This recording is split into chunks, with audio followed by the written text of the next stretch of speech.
Hello students. पिछले video में हमने रक्तचाप और मोटापे के बारे में पढ़ा था। उसके अलावा कुछ ऐसे पदार्थ होते हैं जिनका प्रयोग मनुष्य आनंद का भ्रम उत्पन्न करने के लिए कई प्रकार से अलग अलग पदार्थों का उपयोग करते हैं, जिन्हें हम नशीले पदार्थ के रूप में जानते हैं। धीरे धीरे इन पदार्थों को लगातार उपयोग में करने से उनकी आदत पड़ जाती है और वो इन पदार्थों का उपयोग रोज या प्रतिदिन करने लगते हैं। प्रत्येक नशीला पदार्थ मानव के शरीर पर विभिन्न प्रकार के दुष्प्रभाव डालता है, जिससे मनुष्य रोगी हो जाता है। और ये जो नशीले पदार्थ हैं, ये समाज के अंदर विभिन्न प्रकार की बीमारियों को और सामाजिक कुप्रथाओं को जन्म देते हैं। इन पदार्थों को हम एक तरह से व्यसन भी कह सकते हैं या एडिक्शन, क्योंकि इन नशीले पदार्थों का लगातार प्रयोग से व्यक्ति उसका आदी हो जाता है और इनका शारीरिक और मानसिक निर्भरता के कारण व्यक्ति इनका आदी हो जाता है, जिसे हम व्यसन कहते हैं। इन पदार्थों के प्रभाव से नशीले पदार्थों का तो व्यक्ति आदी होता ही है, साथ ही साथ उसकी शारीरिक और आर्थिक प्रगति भी कम हो जाती है और उससे हानि होने लगती है। उसको आपराधिक प्रवृत्ति भी बढ़ती है, क्योंकि जब उसे ये नशीले पदार्थ नहीं मिलते हैं तो वो विभिन्न प्रकार के गलत काम करके, जैसे चोरी है, इस तरह से करके, क्योंकि उसके लिए पैसे की आवश्यकता होती है और वो इन चीज़ों को अपनाने लगता है और उसके अंदर धीरे धीरे अपराध की प्रवृत्ति भी बढ़ने लगती है। शरीर की प्रतिरोधक क्षमता में कमी हो जाती है। लगातार इन नशीले पदार्थों का उपयोग करने से उसकी प्रतिरोधक क्षमता कम होती है और वह विभिन्न प्रकार के अन्य रोगों से भी घिरने लगता है और फिर लास्ट में असामयिक मृत्यु हो जाती है, यानी उसकी मौत हो सकती है।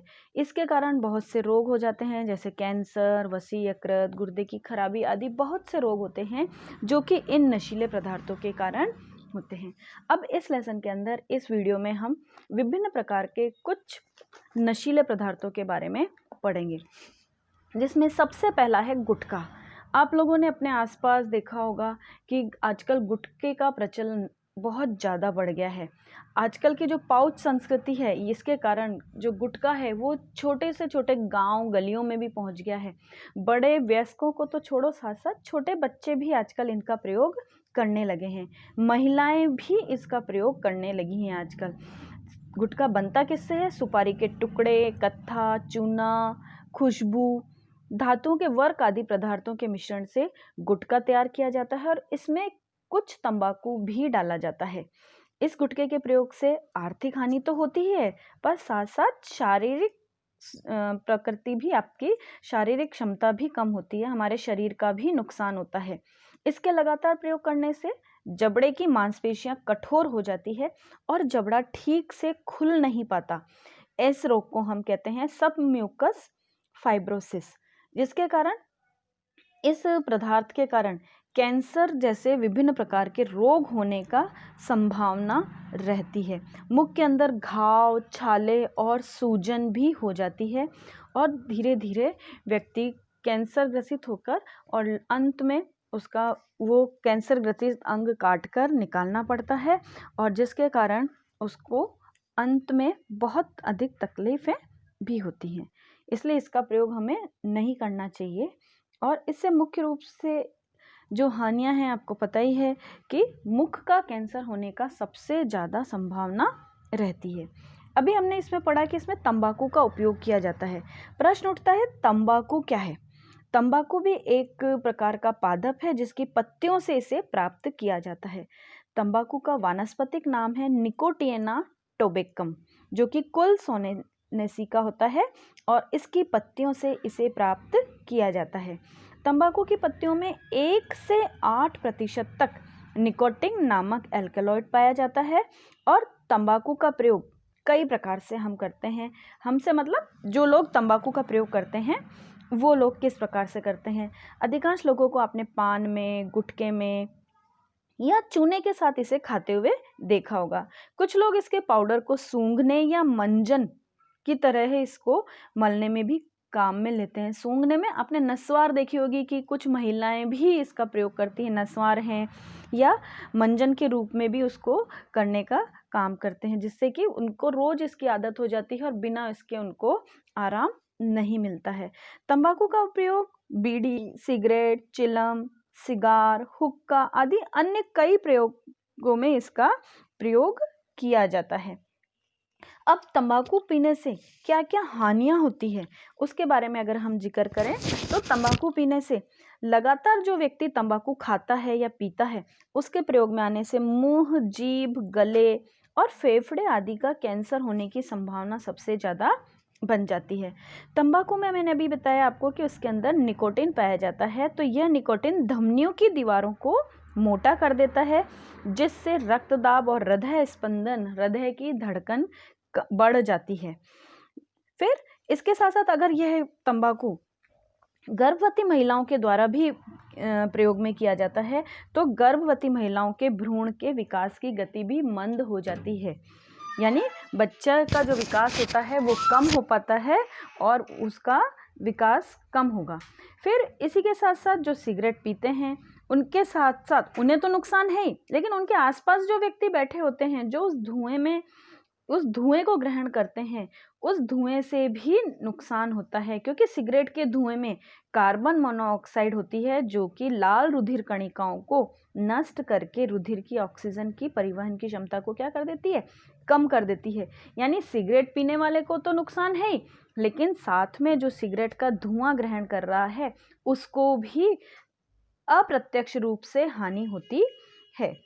सिगरेट, बीड़ी आदि का दुष्प्रभाव उसका सेवन करने के साथ साथ उसके पास में बैठे वाले व्यक्ति के साथ भी है, और उसके वातावरण में फैला हुआ धुआं जो निकोटिन जिसके अंदर उपस्थित होती है फेफड़ों में भी पहुंचता है, और उस व्यक्ति को भी, धुआं ग्रहण करने वाले व्यक्ति को भी कैंसर हो सकता है।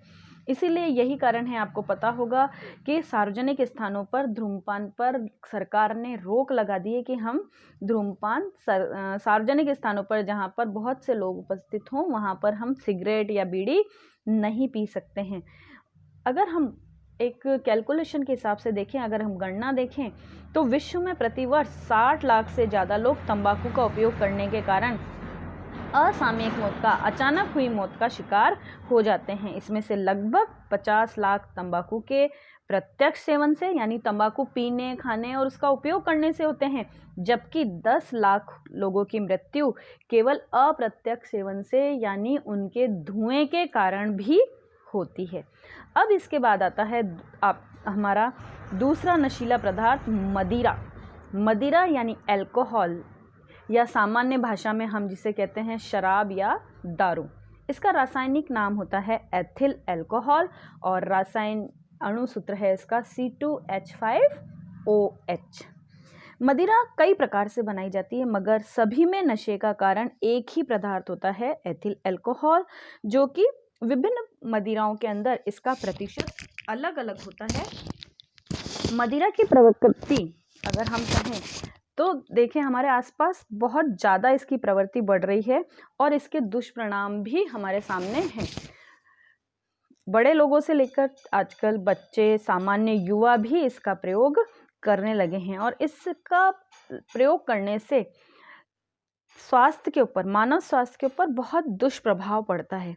क्या क्या दुष्प्रभाव पड़ता है अगर हम इसके बारे में जिक्र करें तो उसमें सबसे पहले जो व्यक्ति अल्कोहल पीता है या शराब पीता है, वह अल्कोहल रक्त प्रवाह के द्वारा हमारे शरीर में यकृत में पहुंचता है, और यकृत में अधिक मात्रा में उपस्थित अल्कोहल के कारण यकृत उसे एसिटाल्डिहाइड में बदल देता है, और एसिटाल्डिहाइड हमें पता है कि विषैला पदार्थ है, और विषैला पदार्थ यकृत में जाएगा तो वो यकृत को काम करने से रोकता है। अल्कोहल के प्रभाव के कारण ही व्यक्ति का सामंजस्य और नियंत्रण कमजोर हो जाता है, जिससे उसकी कार्य क्षमता धीरे धीरे कम होने लगती है और दुर्घटनाएं भी होने की संभावना बढ़ जाती है, क्योंकि जब व्यक्ति का अपने शरीर के ऊपर ही नियंत्रण नहीं रहेगा तो वो किस प्रकार से कार्य कर सकेगा। हमने खुद देखा होगा कि जो व्यक्ति शराब पी के चलता है तो कैसे किस तरह से लड़खड़ाता हुआ, झूमता हुआ चलता है, वो सीधी एक रेखा में भी नहीं चल सकता। तो जो व्यक्ति सीधा ही नहीं चल सकता तो वो काम किस प्रकार से करेगा।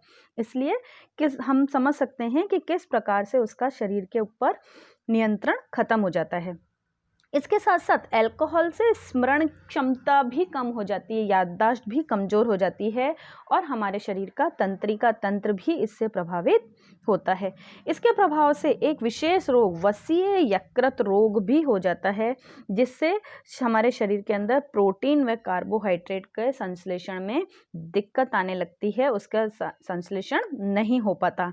इसके साथ साथ सबसे बड़ा दुष्प्रभाव व्यक्ति की आर्थिक स्थिति कमज़ोर हो जाती है, क्योंकि शराब पैसे से खरीदते हैं और जब व्यक्ति इसका आदी हो जाता है तो वो किसी भी प्रकार से साम दाम दंड भेद लगाकर इसको पाने की कोशिश करता है और जब नहीं मिलता है तो शरीर अपने पास जितनी भी चीज़ें उपस्थित हैं उन सभी चीज़ों से वो किसी न किसी रूप से इस चीज़ को प्राप्त करने की कोशिश करता है, तो इससे उसकी धीरे धीरे आर्थिक स्थिति भी कमज़ोर होने लगती है और फिर सामाजिक प्रतिष्ठा भी नष्ट होती है, क्योंकि जो शराबी व्यक्ति होता है तो उसका समाज में मान सम्मान भी कम हो जाता है।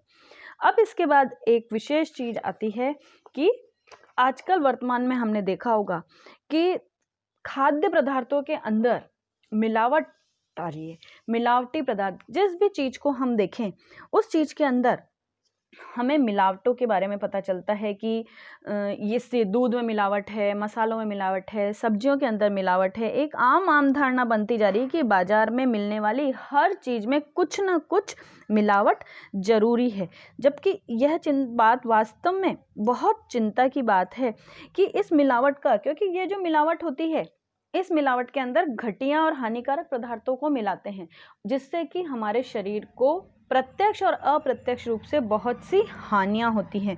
और इस हानिकारक पदार्थों को मिलाने से कुछ लोगों को सिर्फ क्या प्राप्त होता है, अधिक मुनाफा प्राप्त होता है, और इसके लिए वो जन सामान्य के स्वास्थ्य से खिलवाड़ करने से भी नहीं चूकते हैं। इनमें से हम कुछ पदार्थों के बारे में पढ़ते हैं, बताती हूँ आपको, जिससे कि हमें पता चले कि किस किस चीज़ के अंदर किन चीज़ों की मिलावट होती है और वह मिलावट हमारे शरीर पर किस प्रकार का दुष्प्रभाव करती है। कोल्ड ड्रिंक्स के अंदर हमें पता है कि कोल्ड ड्रिंक्स में मुख्य रूप से शीतल पेयों में मिलाया जाता है कि कोल्ड ड्रिंक्स में फास्फोरिक अम्ल, एथिलीन ग्लाइकोल, जिसे हम मीठे जहर के रूप में भी जानते हैं, और पीपीएस सीसा मिलता है, लिडेन, डीडीटी, मैथिलियन, क्लोरोपाइरीफॉस, इस तरह के पदार्थ हमारे इन कोल्ड ड्रिंक्स के अंदर मिलते हैं। इन फास्फोरिक अम्ल का दांतों के ऊपर बहुत सीधा प्रभाव चलता है, जिसके अंदर दांत लोहे तक को गलाने की क्षमता होती है, वो इसमें मिला दिया जाता है। एथिलीन ग्लाइकोल पानी को 0 डिग्री तक भी जमने नहीं देता, जिसके कारण आपने देखा होगा कि कोल्ड ड्रिंक को अगर हम फ्रीज़र में रख देते हैं तो भी वह नहीं जमता है। इसे हम मीठा जहर भी कहते हैं। क्यों? क्योंकि एक तरह ये मीठा है और इसका हम इतना टेस्टी लगता है कि आप इसको एक बार पीते हैं तो बार बार आपको कोल्ड ड्रिंक पीने की इच्छा होने लगती है। यानी हम इनडायरेक्ट वे में, अप्रत्यक्ष रूप में धीरे धीरे इसके आदी हो जाते हैं। इसी प्रकार बोरिक, एथोबोरिक और बेंजोइक अम्ल मिलाकर कोल्ड ड्रिंक को अति अम्लता प्रदान कर देते हैं, जिससे पेट में जलन, खट्टी डकारें, दिमाग में सनसनी, चिड़चिड़ापन, एसिडिटी और हड्डियों के विकार आदि उत्पन्न हो जाते हैं। कोल्ड ड्रिंक्स में सीसा भी मिलाया जाता है, जो कि हमारे तंत्रिका तंत्र, मस्तिष्क, गुर्दा, लीवर और मांसपेशियों के लिए भी घातक है। इसके अंदर कैफीन की मात्रा भी मिली हुई होती है, जिसके कारण हम और सिर दर्द की समस्या भी उत्पन्न होती है। अगर हम इसका ज़्यादा प्रयोग करते हैं तो हमें नींद नहीं आती है, सिर दर्द होने लगता है ज़्यादा कोल्ड ड्रिंक पीने से। इसलिए ये सब चीज़ें क्या है, हमें बहुत नुकसान देती है। अब हम खाने पीने की चीज़ों की बात करें तो गेहूं और चावल के अंदर कंकड़ और मिट्टी मिलाई जाती है, जिससे कि उसकी गुणवत्ता में कमी हो जाती है। अरहर की दाल यानी तुअर की दाल, उसके अंदर सस्ती वाली खेसारी दाल मिलाई जाती है, जो कि दिखने में तुअर की दाल जैसी ही होती है। इससे भी दाल की गुणवत्ता में कमी होती है और कम पौष्टिकता वाली होती है, जिससे कि हमें नुकसान होता है। इसके बाद अगर अपन गोभी की बात करें, गोभी का फूल आपने देखा होगा कि कैसा बिल्कुल वाइट चमकते हुए आजकल आपको दिखाई देते हैं, तो उसमें उस सफ़ेदी के लिए सिल्वर नाइट्रेट मिलाया जाता है, उसका स्प्रे किया जाता है, जिससे कि लीवर और गुर्दे प्रभावित होते हैं।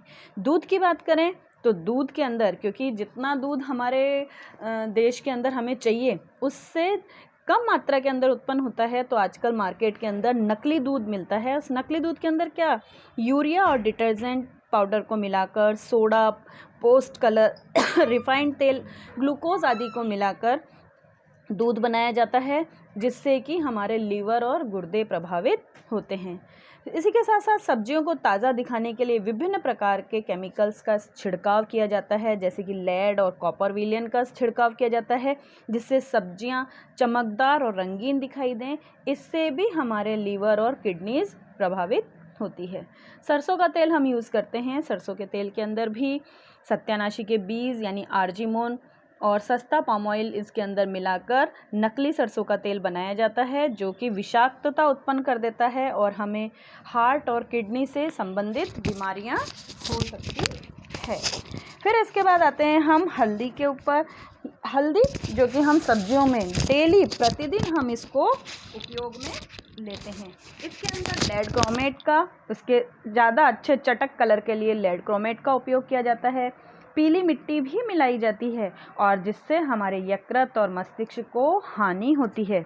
लाल मिर्च के अंदर लाल ईंट का चूरा मिलाया जाता है। अब आपको पता है कि हम वैसे छोटे बच्चे को मिट्टी खाने को मना करते हैं और मिर्ची तो हम डेली यूज़ करते हैं। अब उस मिर्ची के अंदर अगर ईंट का चूरा होगा तो नेचुरल है कि हमें पथरी होने की संभावना बढ़ेगी। पहले पथरी किसी व्यक्ति को, 1000 में से किसी एक व्यक्ति को पथरी देखने को दिखाई देती थी, लेकिन वर्तमान में हर थोड़े व्यक्तियों के अंदर आपको दिखेगी कि इसको पथरी हो गई है। सौंफ जो हम खाते हैं, खाना खाने के बाद अचार वगैरह में सब में यूज़ की जाती है। इसके अंदर कृत्रिम हरे रंग का प्रयोग किया जाता है, जिससे कि वो अच्छी, सुंदर और दिखाई दे, लेकिन उससे उसकी गुणवत्ता के अंदर कमी हो जाती। इसी तरह से बहुत सी चीज़ें हैं जिससे कि उनके अंदर विभिन्न प्रकार के पदार्थ मिलाए जाते हैं, उनकी गुणवत्ता में कमी की जाती है, उनकी पौष्टिकता में कमी की जाती है, जिससे शरीर की शारीरिक उसके अंदर हमें नुकसान होता है।